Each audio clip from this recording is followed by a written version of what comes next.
Assalamualaikum warahmatullahi wabarakatuh. Apa kabar para pencari jodoh dan pecinta janda? Apakah masih semangat dalam mencari pendamping hidup?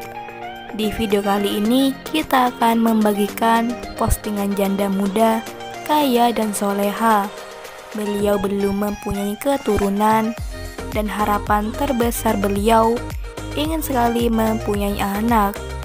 Jadi istri kedua pun gak jadi masalah kok mas. Begitu lengkapan dan curhatan si janda muda ini. Dan untuk kalian yang ingin berkenalan, mari kita simak sedikit profilnya. Siapa tahu kalianlah salah satu jodoh terbaik untuk janda cantik dan kaya ini. Namun sebelum melanjutkan video ini, alangkah baiknya untuk menekan tombol like dan menekan tombol subscribe.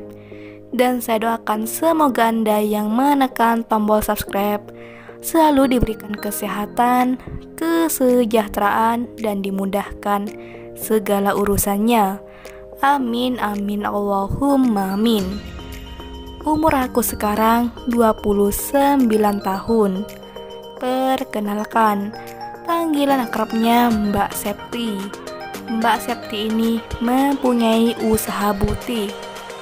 Dan di channel ini beliau sedang mencari pendamping hidup untuk kriteria suami yang didamkan oleh Mbak Septi adalah lelaki yang serius dan siap menikah di tahun ini. Dan untuk kalian yang ingin berkenalan, silahkan tulis di kolom komentar dengan kata-kata yang sopan supaya Mbak Septi bisa langsung menghubungi kalian. Hanya untuk lelaki yang dewasa dan siap menikah ya mas. Selain dari itu, kalau mau coba-coba dan main-main, mohon maaf, aku gak nerima lelaki yang mempermainkan hati wanita. Itulah sedikit profil tentang Mbak Septi. Jika ada kesalahan kata dan informasi, saya mohon maaf. Sekian, wassalamualaikum warahmatullahi wabarakatuh.